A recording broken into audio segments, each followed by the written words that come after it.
বৈধ ভোটারদের নাম বাদ দেওয়া হচ্ছে। এই অভিযোগে সিপিএম এর দু জায়গায় বিক্ষোভের ছবি আপনারা দেখতে পাচ্ছেন, একদিকে ব্যারাকপুর এবং অন্যদিকে বর্ধমানের ছবি। যেটা অভিযোগ করা হচ্ছে সিপিএম এর তরফে যে এসআইআর এর নামে যারা বৈধ ভোটার তাদের নাম পর্যন্ত কেটে দেওয়া হচ্ছে এবং তারই প্রতিবাদে একদিকে ডেপুটেশন কর্মসূচি এবং অন্যদিকে প্রতিবাদকে কেন্দ্র করে দু জায়গায় উত্তেজনা। উত্তর চব্বিশ পরগনার ব্যারাকপুর এবং বর্ধমানের ছবি দেখছেন।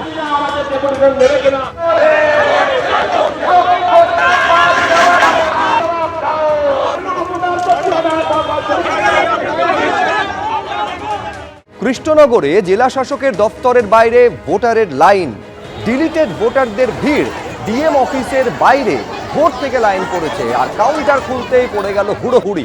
পুলিশ এসে পরিস্থিতি নিয়ন্ত্রণে আনে।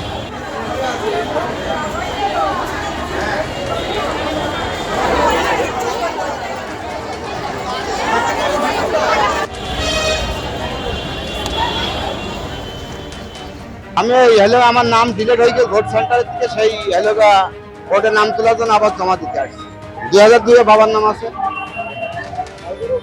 তারপর আজকে আমি আবার ফের কাগজপত্র জমা দিতে আসছি। আমি এরকম করে ঘুরি বেড়াচ্ছি, এই নামটা কাটে দিকে সে ভালো করেছে? কখনোই ভালো হয়নি। আমরা হকারি করি, খাই আমাদের স্বামী। এই আসা যাওয়াতে আমার 250 টাকা খরচ কে দেয়? দিন মজুর খরচ কে দেয় আমাদের? নাম কাটলো কেন এখন তারাই জানে, আমরা তো এইসব কিছু বলতে পারবো না। আমরা তো মুখ্য সূক্ষ্ম মানুষ, কিছুই বুঝিনি। হ্যাঁ, জমা দেওয়ার পরে এরকম মানুষের হয়রানি।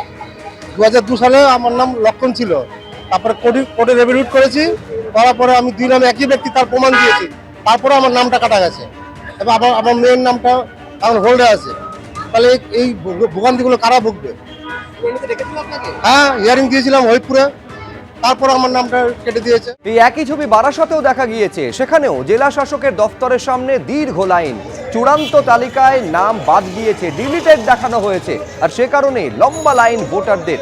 2002 এর ভোটার লিস্টে নাম থাকা সত্ত্বেও বাদ গিয়েছে নাম, এমনটা অভিযোগ করছেন ভোটাররা। ঠিক যে ছবি কৃষ্ণনগরে দেখা গেছিল একই ছবি দেখা যাচ্ছে বারাসতে, অর্থাৎ নদিয়া থেকে শুরু করে উত্তর চব্বিশ পরগনা জেলায় জেলায় লক্ষ্য করা যাচ্ছে চূড়ান্ত ভোটার তালিকায় যাদের নাম বাদ গিয়েছে তাদের লাইন।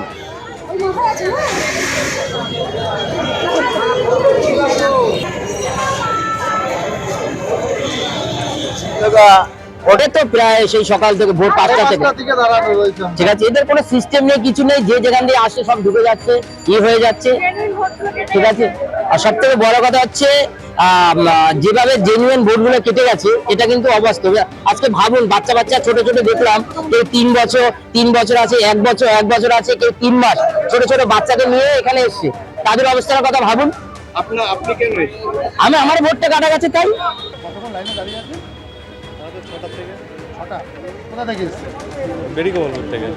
নয় সালেতে ভোট হয় 2024 তো ভোট দিয়ে তার সাথে নামটা যখন ডকুমেন্ট জমা দিয়েছে তখন সব রকম ডকুমেন্ট হ্যাঁ টোটাল সাবমিট করেছি স্যার। তার সত্ত্বেও নাম্বার দিয়েছে। রাজ্যসভার বিজেপি প্রার্থী রাহুল সিনহার মনোনয়নপত্র জমা পড়ল আজ। প্রথমে মনোনয়নপত্রে ত্রুটি ছিল, 3টের আগেই জমা দেন বিজেপি নেতা শুভেন্দু অধিকারী, শ্রমিক ভট্টাচার্যদের নিয়ে মনোনয়নপত্র জমা দিলেন রাহুল সিনহা। আগামীকাল রয়েছে স্ক্রুটিনি। রাহুল সিনহা জয়ের শুধু সময়ের অপেক্ষা। তিনি ভারতীয় জনতা পার্টির পরীক্ষিত নেতা, টেস্টেড অ্যান্ড ট্রাস্টেড নেতা এবং সমান তালে তার অ্যাক্টিভিটিস তিনি চালিয়ে গেছিলেন।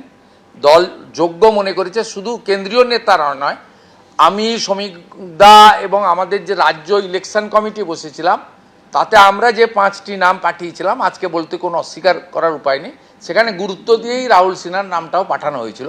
অর্থাৎ কেন্দ্রীয় নির্বাচন কমিটি চাপিয়ে দেননি, আমাদের 5টি নাম পাঠানোর মধ্য থেকে কিন্তু তারা বেছে নিয়েছে। এটাই ভারতীয় জনতা পার্টির ইন্টারনাল এবং সিস্টেমিক ডেমোক্রেসির একটি বড় উদাহরণ। এবিপি আনন্দ, এগিয়ে থাকে, এগিয়ে রাখে।